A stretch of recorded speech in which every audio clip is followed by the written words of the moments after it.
Vous n'avez pas pu passer à côté, mais un Nintendo Direct a été diffusé le 18 juin 2024, avec des très grosses annonces entre le nouveau Mario Party, le retour de la licence Mario et Luigi, le basket ajouté dans Switch Sport, bon ok ça c'est OSEF, en bref, un gros Nintendo Direct si ce n'est celui qui apporte le plus de nouveautés et de remakes, mais c'est un autre débat. Pour l'occasion, je vais vous proposer mon top 5 des annonces les plus marquantes de ce Direct. Bien sûr, cela sera classé par ordre d'intérêt allant du hockey tiers jusqu'au banger que je n'avais pas du tout pré-shot.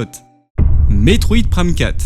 Ah là là, Metroid, une licence aussi vieille que Mario, mais qui malheureusement pour elle a beaucoup moins de fans, en tout cas ne possède pas la même aura qu'un Super Mario Bros. Cet opus est la suite des Metroid Prime, la seule licence de Nintendo en vue FPS, et c'est bon à noter. Le dernier opus était sorti il y a déjà maintenant 17 ans pour Metroid Prime 3 sorti sur Wii, bien qu'il y ait eu un opus sorti sur 3DS en 2016. Le thriller nous montre Samus arriver sur une planète et faire la guerre. Alors ouais, là on voit que Nintendo a vraiment voulu appuyer sur le côté FPS, tirer sur des trucs, etc. Enfin voilà quoi, là on dirait presque un trailer de Call of Duty. Mais cela nous donne une bonne vision de l'ambiance du jeu, notamment la dernière partie du trailer où l'on peut voir des environnements plus que naturels. Et vraiment, alors je prends des pincettes, mais ça tourne sur Switch, ça. Quand on regarde les graphismes, c'est assez surprenant. D'ailleurs, quelques personnes théorisent déjà sur le fait que ce soit un jeu de transition qui sortirait sur Switch et Switch 2, ce qui expliquerait la qualité de l'opus. Rappelez-vous que Nintendo nous avait déjà fait le coup avec Zelda Breath of the Wild et que la version Wii U était disponible sur Wii U,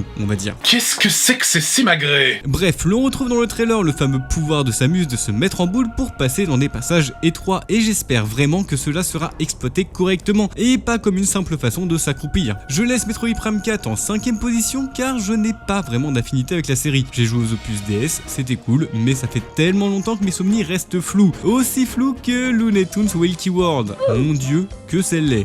En tout cas, Metroid Prime fera partie de ma liste de souhaits, je pense, mais loin d'être ma priorité, contrairement à Luigi Mansion 2 Remake HD. Encore une fois, Nintendo nous propose des remakes, alors je sais qu'on commence à en avoir l'habitude. Ma bibliothèque Switch regorge déjà de remakes Wii U, si bien que je commence à connaître les jeux déjà par cœur. Par contre, je suis toujours passé à côté de la licence Luigi Mansion, et je pense que c'est une grosse erreur de ma part. Deuxième opus de la licence sorti sur 3DS en 2009, un jeu qui a reçu tout de même une note de 7,2 sur 10 sur Sens Critique. Le jeu a l'air bien designé, pour rappel l'opus prend place dans la vallée des ombres où Professeur Catastrophe découvre que les bouts agissent bizarrement. Cela est dû à la lune noire qui a été détruite et qui permettrait de canaliser les fantômes. Le jeu est bien redesigné et ajoute quand même beaucoup d'effets de lumière, chose importante dans un jeu où l'ambiance règne en maître. Par contre, il y a déjà des problèmes. Pour info, le jeu est sorti le 26 juin et beaucoup de joueurs se plaignent du mode multijoueur, car oui, il y a un mode multijoueur. Mais oubliez toutes les idées que vous avez en tête de parcourir l'histoire principale avec vos amis, car le mode online se base sur celui de la 3DS, et donc avec des mini-jeux pas originaux. Gros bémol, car il y a bien une console sur laquelle j'attends des jeux coop, c'est bien la Switch. Même du local m'aurait conquis. Mais malheureusement pour nous, ce remake reste surtout un upgrade graphique. C'est pour cela que je laisse ce jeu en 4ème position, car malgré les graphismes, je peux admettre que ce remake reste un peu feignant sur le gameplay, contrairement à son opposé, le nouveau Zelda. Cette fois-ci, nous n'incarnons pas Link, mais bien Zelda, ce qui change totalement le gameplay de la licence. Et c'est un vent de fraîcheur que je peux reconnaître comme étant audacieux. Audacieux car Twitter s'est enflammé et dénonce le wokisme de Nintendo. Alors Billy, je peux te rassurer, c'est pas parce que tu joues un perso féminin que ça y est, ton petit zigouigou va tomber, hein. Alors arrête de la tenir, ça sera beaucoup plus pratique pour jouer. Qui dit nouveau perso dit forcément nouveau gameplay et le jeu se focus sur une mécanique assez intéressante, sur les échos d'objets. En gros, Zelda pourra utiliser sa magie pour créer des copies de son environnement, comme ici avec cette table. Je trouve le concept très prometteur, j'espère qu'il sera possible de faire cela avec tous les items, et ainsi avoir un jeu qui laisserait la liberté aux joueurs de choisir sa façon de résoudre les énigmes, un petit peu comme les sanctuaires de Zelda Breath of the Wild et TOTK. Le système de combat est lui aussi revu, ici pas d'épée, seulement la possibilité d'invoquer des mobs pour les faire combattre. Alors j'étais pas vraiment convaincu jusqu'à cet extrait qui montre quand même qu'il va falloir faire preuve d'intelligence, en créant des combos avec différentes mécaniques. Les graphismes se rapprochent beaucoup de Zelda Link Awakening Remake, avec un cel shading vraiment très joli. L'on peut déjà précommander le jeu et des rumeurs courent sur la longévité de celui-ci, ne pesant que 6 Go pour comparer TOTK en fait 18,2. Après, le nombre d'espace que prend le jeu n'agit pas forcément sur sa durée de vie. Perso, j'ai plus de 150 heures sur Binding of Isaac et le jeu ne pèse qu'à peine que 2 Go. Je trouve cette rumeur un peu hors sujet. Bref, sortie du jeu prévue pour le 24 septembre 2024, ce qui approche à grands pas. D'ailleurs, j'en profite pour vous dire que si mon contenu vous plaît, eh bien je vous invite à vous abonner à la chaîne du Ko-fi. On essaie d'atteindre les 20 000 abonnés à la fin de cet été, donc n'hésitez pas à contribuer au projet. Passons au top 2 de ce classement avec Mario et Luigi, l'épopée fraternelle. Beaucoup de choses à dire sur cette annonce. Enfin, un nouvel épisode de cette licence qui est pour moi l'une des meilleures de l'univers de Mario. Pour rappel, la licence Mario et Luigi sont des jeux qui se jouent au tour par tour avec deux personnages, Luigi et Mario, avec chacun leur sort. La licence possède 5 jeux, en enlevant bien sûr les remakes 3DS, et tout à chacun a reçu une note excellente sur Sens Critique. Nous l'attendions depuis longtemps, l'on peut y retrouver les deux frères combattre des nouveaux antagonistes, genre eux là.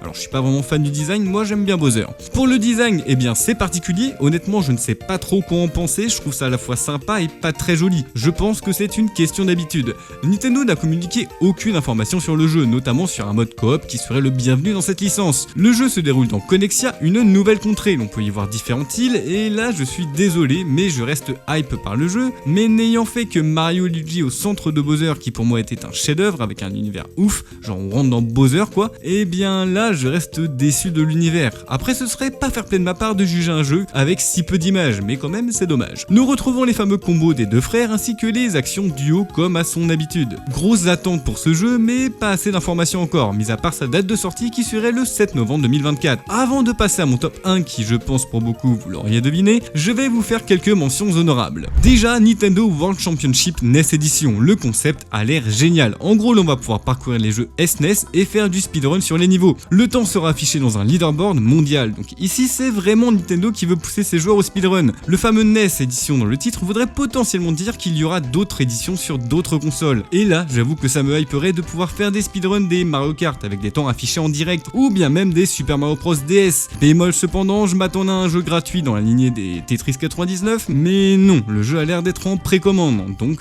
payant. D'ailleurs c'est en allant sur la page de l'eShop que je me rends compte que le jeu coûte 30€, et là je trouve que ça fait quand même un peu cher. Surtout qu'il suffit juste d'un émulateur, d'un timer et du site speedrun.com pour faire du speedrun de la NES, et ça sans dépenser un centime. Après Nintendo a essayé de rajouter de la nouveauté avec des défis speedrun, donc en soi juste l'ajout de catégorie quoi. Je trouve que Nintendo pour le coup a vraiment mal joué sa carte. En tout cas le jeu sortira le 18 juillet 2024. Darkness Dungeon 2. Alors oui, ici c'est un jeu indé, mais vous devez y jouer, c'est une pépite. Alors personnellement j'ai joué au 1 sur PC qui était déjà excellent. Un jeu au tour par tour, difficile et en mode roguelike, tout ce que j'adore. Retrouver l'opus sur Switch est vraiment cool car le jeu se prête totalement à y jouer en mode portable. Les graphismes sont esthétiques et donc peu de chances de se retrouver avec un jeu qui a été downgrade. Bref, un jeu qui peut clairement vous offrir une expérience vidéoludique originale et qui, je peux vous l'assurer, vous ne l'oublierez jamais de sitôt. Il sera disponible le 15 juillet 2024. Funko Fusion. Oui, là je vais être jugé, je le sais, un jeu de figurines pop. Alors voilà, vous pouvez vous moquer, sachez que je n'ai aucune pop, vraiment, me jugez pas. En fait, j'ai été surpris du nombre de licences qui apparaissent dans le jeu. La possibilité de jouer Chucky et d'aller goumer les dinosaures de Jurassic Park. Alors je sais qu'il m'en faut peu, mais le jeu m'a terminé quand il m'a montré les personnages de Shaun of the Dead. Excellent film de zombies au passage. Le gameplay ne me paraît pas spécialement original, mais comme je viens de vous le dire, on peut jouer Chucky et un animatronique de FNAF. Donc bon, je sais que je vais pas réussir à vous convaincre et c'est même pas sûr que je passe à la caisse, mais quand même j'aime bien. Passons maintenant au top 1 et c'est Mario Kart 10. Oh là là, j'y croyais pas, c'est fou là. Oh, un nouveau jeu de la licence, ça va faire 11 ans quand même. Ah là là, ça change des jeux que vous ressortez un petit peu à toutes les sauces là. Bon, blague à part, Super Mario Party Jamboree.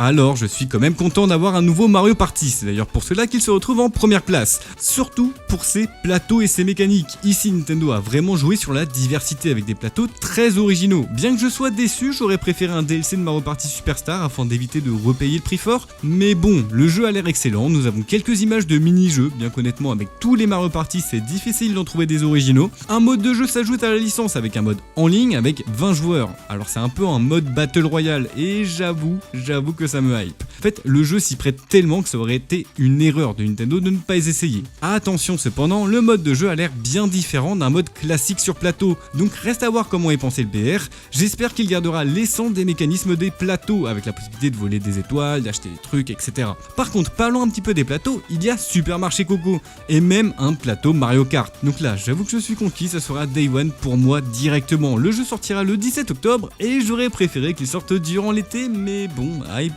quand tu nous tiens. Et vous, quel est votre top 5 de ce Nintendo Direct? N'hésitez pas à me le dire en commentaire. Attends quoi, tu veux terminer la vidéo comme ça? Attends quoi, pardon? Bah, t'as pas parlé de Donkey Kong Remake qui va sortir et tu mets Funk Fusion dans les mentions honorables, t'es sérieux? Bon, alors en fait, de base, c'était ma vidéo la choche, hein. Oui, mais c'est moi qui la monte la vidéo et entendre ce genre de choses, ça m'irrite un peu, tu vois. Eh bien écoute, je te propose quelque chose. Je mets à disposition sur la chaîne secondaire un petit best-of de nos réactions à chaud du direct de Nintendo. Comme ça sera aux habitués de juger nos opinions. Ça me va. Alors n'hésitez pas à aller voir la vidéo, elle est disponible directement en description sur la chaîne secondaire, qui n'a d'ailleurs pas encore de nom. Je vous laisserai en commentaire me donner vos idées.